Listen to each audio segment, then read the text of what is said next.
Assalamualaikum warahmatullahi wabarakatuh. Perkenalkan, kami dari kelompok 3 akan menjelaskan materi tentang Pancasila sebagai paradigma pembangunan nasional di bidang ekonomi yang disusun oleh Samsuryani, Nilam Pratiwi, Noriko Rupang, Auxilia Mogalayu, Adnur Nandavia, dan Komang Ayu. Untuk mempersingkat waktu, marilah kita mulai presentasi ini dengan materi pertama, yaitu pengertian paradigma, yang akan dijelaskan oleh Saudari Komang Ayu. Kepadanya dipersilahkan. Terima kasih kepada moderator. Di sini saya akan memaparkan tentang pengertian dari paradigma. Istilah paradigma pada awalnya berkembang dalam dunia ilmu pengetahuan, terutama dalam kaitannya dengan filsafat ilmu pengetahuan.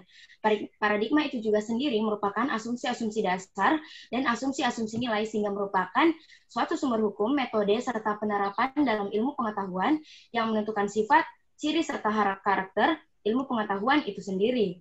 Arti paradigma ditinjau dari beberapa bahasa, yaitu pertama bahasa Inggris, berarti keadaan lingkungan, sedangkan menurut bahasa Yunani paradigma yakni para, yang berarti di samping, di sebelah, atau dikenal. Kemudian menurut kamus psikologi paradigma, diartikan sebagai satu model atau pola mendemonstrasikan semua fungsi yang memungkinkan dari apa yang tersajikan. Ilmu pengetahuan sifatnya sangat dinamis, hal ini disebabkan oleh semakin banyaknya hasil-hasil penelitian dari manusia. Oleh karena itu, kalangan ilmuwan sosial kembali mengkaji paradigma ilmu tersebut, yaitu manusia. Sekian dari saya kembalikan kepada moderator. Itulah tadi penjelasan mengenai pengertian paradigma. Materi selanjutnya yaitu Pancasila sebagai pembangun nasional di bidang ekonomi, yang akan dijelaskan oleh Saudari Adnur Nandavia. Kepadanya dipersilahkan. Terima kasih atas kesempatan yang diberikan. Pancasila sebagai sistem paradigma dalam bidang ekonomi. Sistem ekonomi Pancasila merupakan sistem pembangunan yang digali dan dibangun dari nilai-nilai yang dianut dalam masyarakat Indonesia. Beberapa prinsip dasar yang ada dalam sistem ekonomi Pancasila tersebut antara lain yang berkaitan dengan prinsip kemanusiaan, nasionalisme, ekonomi demokrasi, ekonomi yang diwujudkan dalam ekonomi kerakyatan dan keadilan, sebagaimana teori ekonomi neoklasik yang dibangun atas dasar paham liberal dengan mengedepankan nilai individualisme dan kebebasan pasar. Sistem ekonomi Pancasila dibangun atas dasar nilai-nilai yang hidup dalam masyarakat Indonesia, yang bisa berasal dari nilai-nilai agama, kebudayaan, adat istiadat, atau norma-norma yang membentuk perilaku ekonomi masyarakat Indonesia. Sekian, saya kembalikan ke moderator. Baik, selanjutnya akan dilanjutkan oleh Saudari Nilam Pratiwi. Padanya dipersilahkan. Terima kasih atas kesempatan yang telah diberikan kepada saya. Lanjut saja.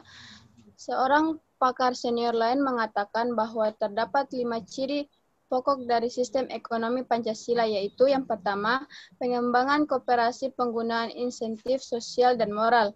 Yang kedua, komitmen pada upaya penerataan. Yang ketiga, kebijaksanaan ekonomi nasionalis.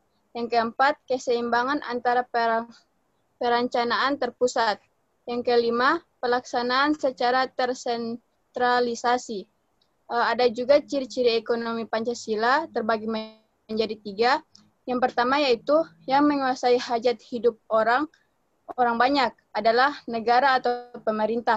Contohnya hajat hidup orang banyak yakni seperti air, bahan bakar minyak atau BBM, pertambangan atau hasil bumi, dan lain sebagainya. Yang kedua, peran negara adalah penting. Yang kedua, peran negara. Peran negara adalah penting namun tidak dominan, dan begitu juga dengan peran pihak swasta yang posisinya penting namun tidak mendominasi, sehingga tidak terjadi kondisi sistem ekonomi liberal maupun sistem ekonomi komando. Kedua pihak yakni pemerintah dan swasta hidup beriringan, berdampingan secara berdamai saling mendukung. Yang ketiga, masyarakat adalah sebagai yang terpenting di mana kegiatan produksi melakukan oleh kekeluargaan antara sesama manusia. Sekian dari saya kembalikan kepada moderator. Selanjutnya akan dilanjutkan oleh Saudari Auxilia Mogalayuk. Kepadanya dipersilahkan. Terima kasih atas kesempatan yang telah diberikan kepada saya. Langsung saja, sesuai dengan paradigma Pancasila dalam pembangunan ekonomi, sistem ekonomi harus mendasarkan pada moralitas ketuhanan dan kemanusiaan. Hal itu bertujuan untuk mensejahterakan rakyat secara keseluruhan. Pengembangan ekonomi harus mampu menghindarkan diri dari monopoli serta persaingan bebas yang nantinya akan memberikan keuntungan besar pada pihak-pihak yang kuat dalam bidang ekonomi. Sedangkan pengusaha-pengusaha kecil akan dirugikan dengan adanya sistem persaingan bebas dalam perekonomian. Sesuai dengan Undang-Undang Dasar 1945 Pasal 33 menyebutkan bahwa sistem persaingan bebas dan monopoli dilarang dalam perekonomian. Mengenai Pasal 33 ini, penjelasan Undang-Undang Dasar 1945 menyatakan dalam Pasal 33 tercantum dasar demokrasi ekonomi. Produksi dikerjakan oleh semua untuk semua di bawah pimpinan atau pemilikan anggota-anggota masyarakat. Oleh sebab itu, sistem perekonomian negara harus mengutamakan kesejahteraan rakyat. Masyarakat pun harus ikut andil dalam kegiatan pembangunan ekonomi. Sedangkan pemerintah berkewajiban memberikan pengarahan dan bimbingan terhadap pertumbuhan ekonomi yang sehat bagi perkembangan dunia usaha. Sekian dari saya kembalikan kepada moderator. Itulah tadi penjelasan mengenai Pancasila sebagai paradigma pembangunan nasional di bidang ekonomi. Selanjutnya adalah contoh Pancasila sebagai paradigma pembangunan nasional di bidang ekonomi yang akan dijelaskan oleh Saudari Noriko Rupang. Kepadanya dipersilakan. Ya, terima kasih atas kesempatan yang diberikan oleh moderator. Saya akan menjelaskan contoh Pancasila sebagai paradigma pembangunan nasional bidang ekonomi. Contoh dari Pancasila sebagai paradigma pembangunan nasional dalam bidang ekonomi mengacu pada nilai keadilan sesuai dengan Pancasila sila kelima. Sedangkan contoh dari Pancasila sebagai paradigma pembangunan nasional lebih mengacu pada prinsip kerakyatan yang terdapat pada sila keempat. Yang pertama itu sistem ekonomi kerakyatan.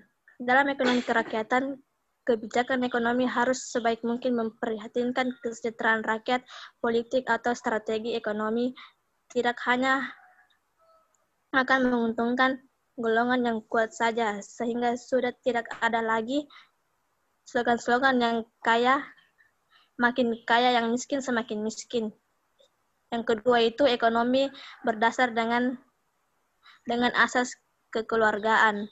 Sistem ekonomi kerakyatan lebih memberi kesempatan pada rakyat dalam meningkatkan kegiatan ekonomi dengan memberikan kesempatan pada badan-badan usaha. Badan usaha yang dimaksud adalah koperasi, usaha kecil, dan usaha menengah. Untuk koperasi, kita bisa menemukan ada banyak jenis-jenis koperasi di Indonesia. Meskipun begitu, semua kegiatan perekonomian tersebut juga harus berlandaskan pada asas kekeluargaan seperti yang dicetuskan oleh Bapak Koperasi Indonesia Muhammad Hatta. Sekian dari saya kembalikan kepada moderator. Itulah tadi penjelasan mengenai contoh Pancasila sebagai paradigma pembangunan nasional di bidang ekonomi. Kesimpulan dari presentasi mengenai Pancasila sebagai paradigma pembangunan nasional bidang ekonomi yaitu Pancasila sebagai paradigma pembangunan nasional pada bidang ekonomi mengacu pada nilai keadilan yaitu sila kelima Pancasila, sedangkan Pancasila sebagai paradigma pembangunan nasional lebih mengacu pada prinsip kerakyatan yaitu sila keempat Pancasila. Sistem ekonomi kerakyatan masih menguntungkan yang kuat, sehingga munculnya slogan yang kaya makin kaya, yang miskin makin miskin.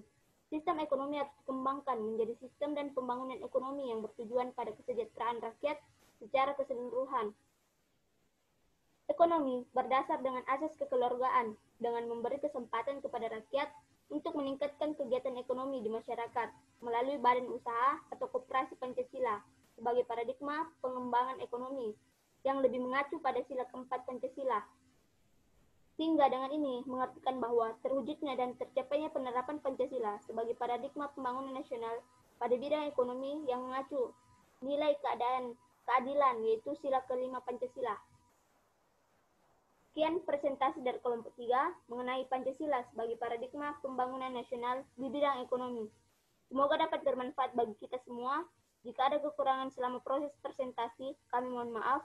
Sekian dan terima kasih. Wassalamualaikum warahmatullahi wabarakatuh.